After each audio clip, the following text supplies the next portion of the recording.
ఓం శ్రీ గురుభ్యో నమః. 10 జూలై 2023 సోమవారం. బ్లవేస్కీ గారు రచించిన ద కీ టు థియాసఫీ అనే గ్రంథంలోని విషయాల్ని లక్ష్మి గారు చదివి మనకి వివరిస్తారు. నిన్న ఈ ప్యాసేజ్ లో సగం దగ్గర ఆగింది. Nevertheless, it is a hallucination of a far more delusive character, since mothers love their children with an immortal love. We all know while the personages mentioned in the heavenly Jerusalem are still of a rather doubtful nature. But I would still rather accept the new Jerusalem, with its streets paved like the show windows of a jeweler's shop, than find consolation in the heartless doctrine of the spiritual then find consolation in the heartless doctrine of the spiritualists. The idea ఇక్కడ ఇంతవరకు మనం చెప్పుకున్నట్టున్నాం కదా. But I would still rather accept the new Jerusalem with its streets paved like the show windows of a jeweler's shop than find consolation in the heartless doctrine of the spiritualists. అంటే heartless doctrine సిద్ధాంతం అంటే హృదయం లేని spiritualist యొక్క దీంట్లో కంటే వాళ్ళేమో artificial గా అలా పేవ్మెంట్ అంటే జ్యువెలర్స్ షాపుల్లో లాగా చేసిన అదే బెటర్ అంటున్నారు. The idea shown that the intellectual conscious souls of one's father, mother, daughter or brother find their bliss in a summer land, only a little more natural but just as ridiculous as the New Jerusalem in its description. అంటే ఈ intellectual conscious souls అయినటువంటి వాళ్ళ father అవ్వచ్చు, mother, daughter ఎవరైనా వాళ్ళకి bliss ఎందులో ఉంటుందంటే summer land లో. అది కూడా న్యూ జెరూసలం లాగా రిడిక్యులస్ అంటే హాస్యాస్పదంగా దాని యొక్క వర్ణనలో would be enough to make one lose every respect for one's departed ones. Departed ones అంటే పోయిన వాళ్ళ కోసం would be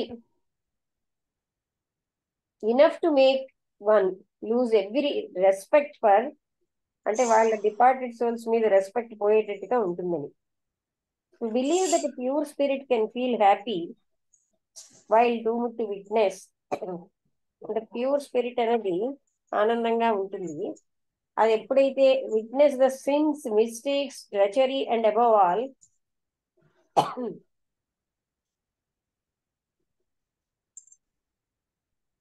the sufferings of those from whom it is severed by death and whom it loves best without being able to help them would be a maddening thought. అది అంటే వీళ్ళు బతికున్న వీళ్ళు to believe that a pure spirit అంటే చనిపోయిన ఆత్మ అనమాట, అది ఆనందంగా ఉంటుందా? వైల్ డూమ్ టు విట్నెస్ వీళ్ళ పాపాలు, తప్పులు, మోసాలు మొదలైనవన్నీ కూడా అబవ్ ఆల్ సఫరింగ్స్ బాధలు from whom it is severed by death వాళ్ళ నుంచి అది డెత్ వల్ల వేరైపోయింది. And whom it loves best వాళ్ళని ఎంతో ప్రేమించేది. Without being able to help them వాళ్ళకి ఏ సాయం చేయలేక would be a maddening thought. ఇది ఒక మ్యాడ్ అయిన అంటే పిచ్చే ఆలోచన అంటున్నారు. అంటే there is something in your argument, I confess to having never seen it in this light. అంటే మీ ఆర్గ్యుమెంట్ లో కొంత మీనింగ్ ఉన్నట్టు ఏదో ఉంది. నేను having never seen it in this light అంటే ఎప్పుడు నేను ఇలా చూడలేదు అన్నాడు.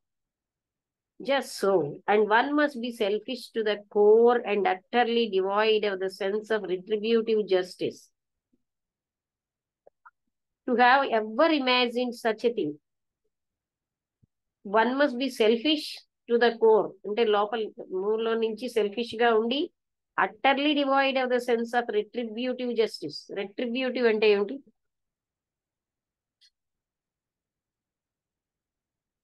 నా దగ్గర సెల్ లేదు ఇవాళ.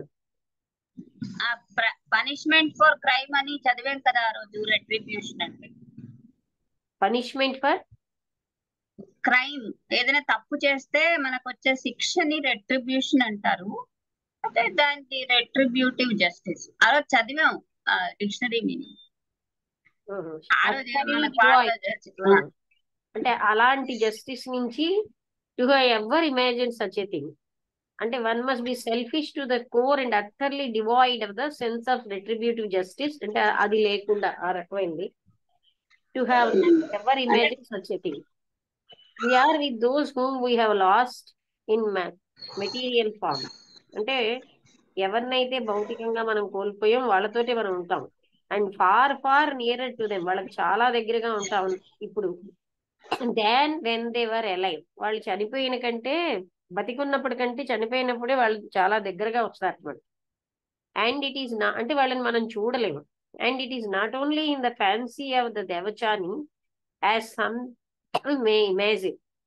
అంటే కేవలంగా దేవచాని యొక్క ఫ్యాన్సీ అంటే ఊహలోనే కాదు, but in reality for pure divine love is not merely the blossom of a human heart. అంటే ఈ డివైన్ లవ్ అన్నది కేవలంగా మానవుడి యొక్క హార్ట్ వికసించడం వల్ల వచ్చేదే కాదు, but has its roots in eternity. ఇటర్నిటీలో కూడా దానికి రూట్స్ ఉంటాయి. Spiritual holy love is immortal. ఆధ్యాత్మికమైన పవిత్రమైన ప్రేమ అన్నది ఎప్పుడు కూడా అది మృత్యువు లేనిది. అండ్ కర్మ brings sooner or later all those who love each other with such spiritual affection to incarnate once more in the same family group. కర్మ ఏం చేస్తుందంటే అలాంటి ప్రేమ ఉన్న వాళ్ళని ఒక దగ్గరికి తెస్తుంది అనమాట, ఒక ఫ్యామిలీ గ్రూప్ లో. Again we see that love beyond the grave. అంటే గ్రేవ్ అంటే సమాధి, అంటే చనిపోయే కానీ ప్రేమ మృత్యు తర్వాత illusion though you may call it, అది భ్రాంతి అని మనం అన్నా సరే, has a magic and divine potency which reacts on the living. దానికి ఏమో ఒక డివైన్ పవర్ ఉంది, మ్యాజికల్ పవర్. అది బతికున్న వాళ్ళ మీద ప్రభావం చూపిస్తుంది. A mother's ego filled with love, ఒక తల్లి యొక్క రీఇన్కార్నేటింగ్ ఈగో అన్నారు కదా, అది ప్రేమతో నిండిపోయి ఫర్ ద ఇమేజినరీ చిల్డ్రన్, ఊహించుకున్న పిల్లల కోసం, it feels near it self living a life of happiness. అంటే దానికి ఆ చనిపోయిన ఆత్మ దగ్గరగానే ఉండి చూస్తూ ఉంటుంది ఆనందంతో.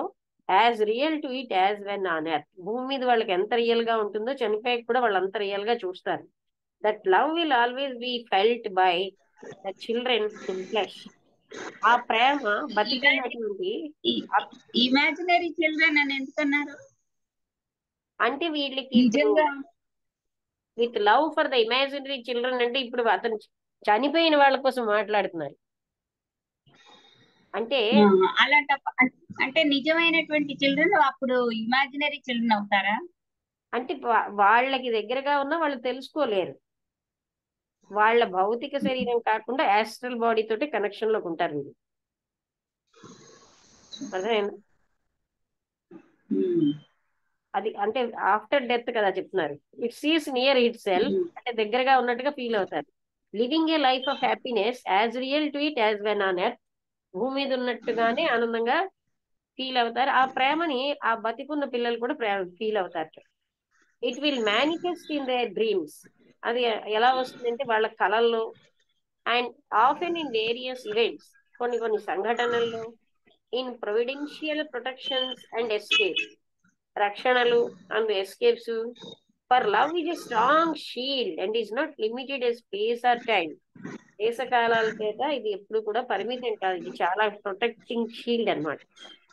As with the devachanic mother, so with the rest of human relationships. అంటే దేవచానిక్ మదర్ ఎలాగో మిగతా రిలేషన్షిప్స్ అలాగే ఉంటాయి.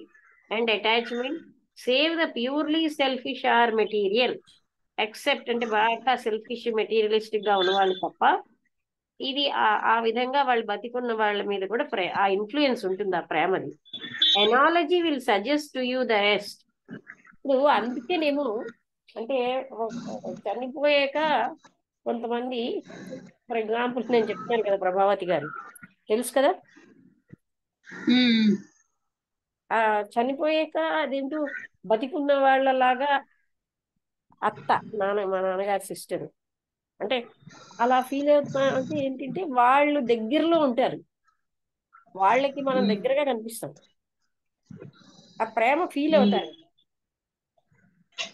అంటే ఎవరు ఫీల్ అవుతారు? లివింగ్ మనం ఇప్పుడు వాళ్ళు కూడా యాజ్ వెల్ బతికున్న యాజ్ వాళ్ళు కూడా డై. ఆ ప్రేమ ఎఫెక్ట్ వీళ్ళు ఫీల్ అవుతున్నారు.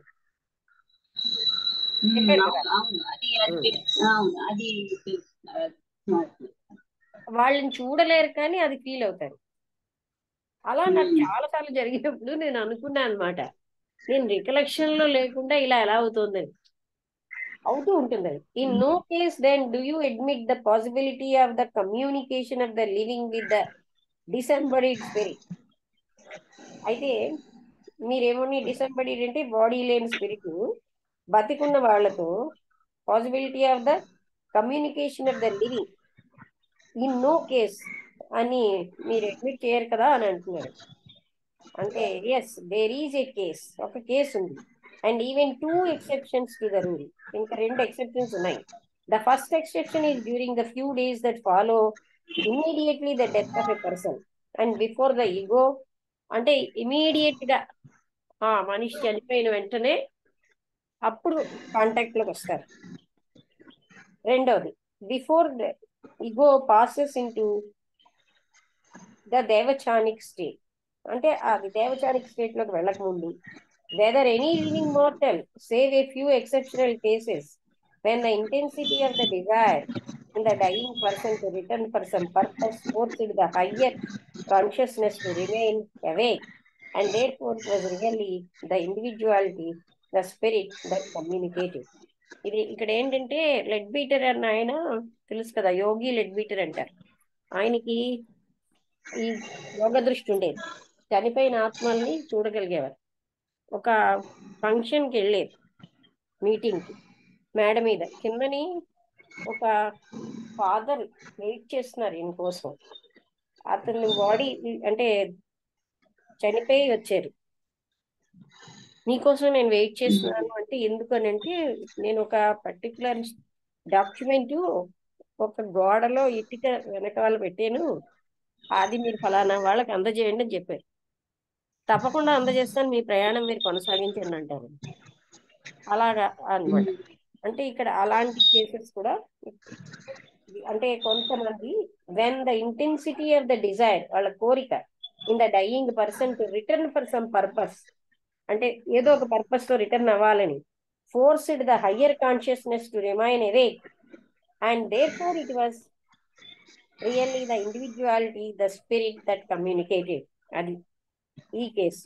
As desire derived much benefit from the return of the spirit into the objective plane in another question. అలా అంటే ఆబ్జెక్టివ్ ప్లేన్ లోకి వస్తారు వాళ్ళు. The spirit is gauged after death and falls very soon into what we call pre-devachanic unconsciousness. అంటే pre దేవచానిక్ unconsciousness లోకి వెంటనే వెళ్ళిపోతారు. The second exception is found in the నిర్మాణ కాయాస్. అంటే ఇప్పుడు చెప్తున్నారు, what about them and what does the name mean for you. ఆ నిర్మాణకాయ అన్న మా పేరు మీ అర్థం ఏంటి అంటే, it is the name given to those who though they have one the right to Nirvana and cyclic rest. అంటే అలాంటి వాళ్ళకి ఇది, వాళ్ళు ఏంటంటే నిర్వాణాన్ని వాళ్ళకి హక్కు ఉంది, వాళ్ళు మళ్ళీ సైక్లిక్ రెస్ట్ లో ఉంటారు. అంటే not దేవచాన్, as the latter is an illusion of our consciousness, a happy dream, and as those who are fit for nirvana must have lost entirely every desire or possibility of the world's illusions. అంటే ఈ నిర్వాణ అనే స్థితికి వచ్చిన వాళ్ళకి ఇంకా ప్రపంచ కోరికలు అంటూ ఏవి ఉండవు. Have out of pity for man kind, అంటే మానవాళి పట్ల ఎంతో దయతో, and those they left on earth renounced the nirvanic state. renounced the nirvanic state అంటే ఆ నిర్వాణిక్ స్టేట్ వాళ్ళు వదిలేసి మానవాళి పట్ల ఉన్న దయతో వాళ్ళు మళ్ళీ జన్మెత్తుతారు. Such unaided or saint, అలాంటి మహర్షి మహాత్ములు, సెయింట్స్ అంటే మహర్షులు, or whatever you may call him, ఆయన ఎలా పిలిచినా, believing it a selfish act to rest in bliss. వాళ్ళకి ఎలా అనిపిస్తుంది అంటే ఆ పరమానందంలో ఉండిపోవడం ఒక బ్లిస్ అని, సెల్ఫిష్ యాక్ట్ అనిపించి, while mankind groans under the burden of misery produced by ignorance. అజ్ఞానం వల్ల వచ్చిన దుఃఖంలో మానవాళ్ళంతా బాధల్లో ఉన్నప్పుడు నేను ఆనందంలోకి వెళ్ళిపోవడం ఏంటి అని అది సెల్ఫిష్ యాక్ట్ గా వాళ్ళకి అనిపించి, while mankind groans under the, మూలుగుతున్నారు వీళ్ళు బాధతోటి, అజ్ఞానం వల్ల వచ్చిన బాధతోటి. వాళ్ళు ఏం చేశారు, నిర్వాణాన్ని త్యాగం చేసేసి, renounces నిర్వాణ and determines to remain invisible in spirit of this earth. అప్పుడు వాళ్ళు ఏంటంటే అదృశ్యంగా ఈ భూమి మీద ఉంటారు. They have no material body, వాళ్ళకి భౌతికమైన శరీరం లేదు. As they have left it behind, ఎందుకంటే వాళ్ళు వెనకాల దాన్ని వదిలేశారు. But otherwise they remain with all their principles even in astral life in our spear.